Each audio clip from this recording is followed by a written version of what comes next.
है। तो वही हमारे ही देश में दुनिया की सबसे बड़ी गरीब कल्याण की योजना चलाई जा रही है।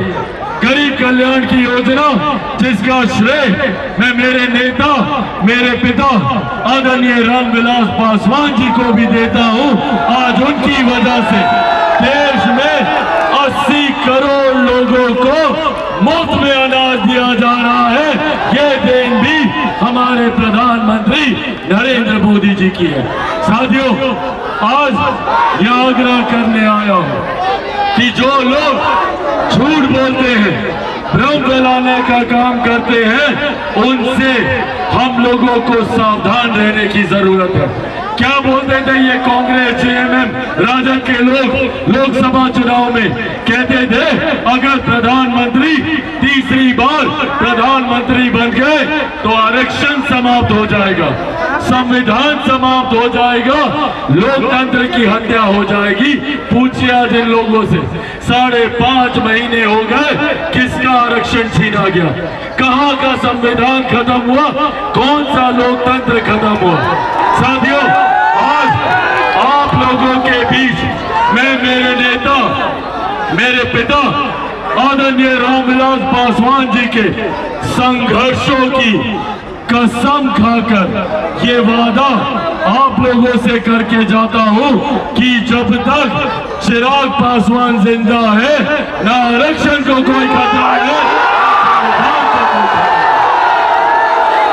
पर खतरा है तो इन लोगों से, ये लोग जो हाथ में संविधान की प्रतिलिपि लेकर घूमते हैं। किसने संविधान की हत्या की थी? सन 75 में आपातकाल लगाकर इन लोगों ने संविधान की हत्या करने का काम किया, इन लोगों ने लोकतंत्र की हत्या करने का काम किया। साथियों, आज ये मौका है हम लोग के पास सही मायनों में एक ऐसी सरकार को चुनने का, एक ऐसे प्रधानमंत्री को चुनने का जिन्होंने हम लोगों को सम्मान देने का काम किया। प्रधानमंत्री जी की सोच वाली सरकार का झारखंड में आना जरूरी है। अगर ये सरकार वापस हेमंत सोरेन जी की सरकार आती है तो जैसे पिछले 5 सालों में झारखंड तमाम सुख सुविधाओं के होते हुए झारखंड पिछड़ता गया, आने वाले 5 सालों में भी हम लोगों का वर्तमान, हमारे बच्चों का भविष्य ये लोग बर्बाद कर देंगे। कांग्रेस, राजद, जेएमएम सिर्फ भ्रष्टाचार करने के लिए ये लोग जाने जाते हैं। वहीं दूसरी तरफ हमारे प्रधानमंत्री की सोच वाली सरकार आती है। हमारे प्रधानमंत्री ने, जिन्होंने बाबा साहेब को सम्मान देने का काम किया, जिन्होंने भगवान बिरसा मुंडा को सम्मान देने का काम किया, जिन्होंने समाज के हर एक वर्ग को साथ लेकर चलने का, उसको मुख्य धारा के साथ जोड़ने का काम किया। ऐसे में साथियों, ऐसे में मेरे नेता, मेरे पिता आदरणीय रामविलास पासवान जी ने भी एक सपना देखा था, विकसित झारखंड का सपना। उनके इस सपने को पूरा करने के संकल्प के साथ मैं चिराग पासवान आगे निकला हूं।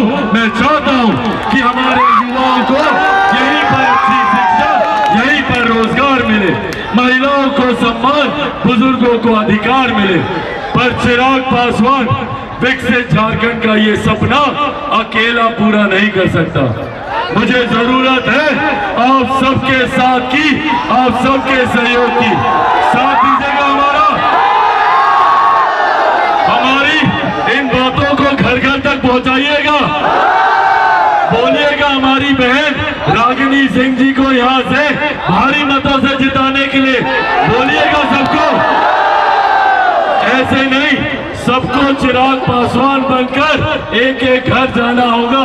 जाइएगा, दोनों हाथ उठाकर बताइए, बनेंगे चिराग पासवान, बनेंगे चिराग पासवान, बनेंगे चिराग पासवान। साथियों, बस ये आग्रह कीजिएगा जाकर कि अगर मेरी बहन रागिनी जी यहाँ से जीतती है तो ये जीत सिर्फ इनकी जीत नहीं होगी, इनकी जीत से मजबूत मेरे प्रधानमंत्री नरेंद्र मोदी जी की मजबूती होगी। असू मजबूत होगा सबका बेटा, आपका भाई चिराग पासवान भी अपनी बहन के जीतने से मजबूत होगा। तो इनकी जीत को सुनिश्चित कराना हम सबकी जिम्मेदारी है। 20 तारीख को वोट देने जाइएगा ना, अकेले जाइएगा, सबको लेकर जाना। गांव में एक एक घर, एक एक बुजुर्ग, महिला, युवा, सबको लेकर जाना है। और कितने नंबर पर वोट बटन दबाना, सबको पता है? 2 नंबर दिखाइए सब लोग। 2 नंबर, 2 नंबर, 2 नंबर, 2 नंबर। साथियों, ये 2 नंबर विजय का भी निशान है। जिनके नंबर में ही विजय का निशान आ गया तो इनकी जीत तो सुनिश्चित है। कौन से छाप पर बटन दबाना? कमल छाप पर। कमल छाप पर जो बटन दबाइएगा, आपका वो वोट मेरी बहन के पास तो जाएगा ही जाएगा, सीधा दिल्ली में प्रधानमंत्री नरेंद्र मोदी जी की झोली में ये वोट जाएगा। इस उम्मीद के साथ कि अगली बार आप सबसे जब मुलाकात होगी तो मेरी बहन एक विधायक के रूप में बड़ी जिम्मेदारी निभाते हुए झारखंड की विधानसभा में आप लोगों के हक, अधिकार और यहाँ पे विकास के कार्य को धरातल पर उतारने के लिए कार्य कर रही होंगी। इन्हीं शब्दों के साथ इतनी भारी संख्या में यहाँ आने के लिए आप सबका बहुत बहुत धन्यवाद। जय हिंद,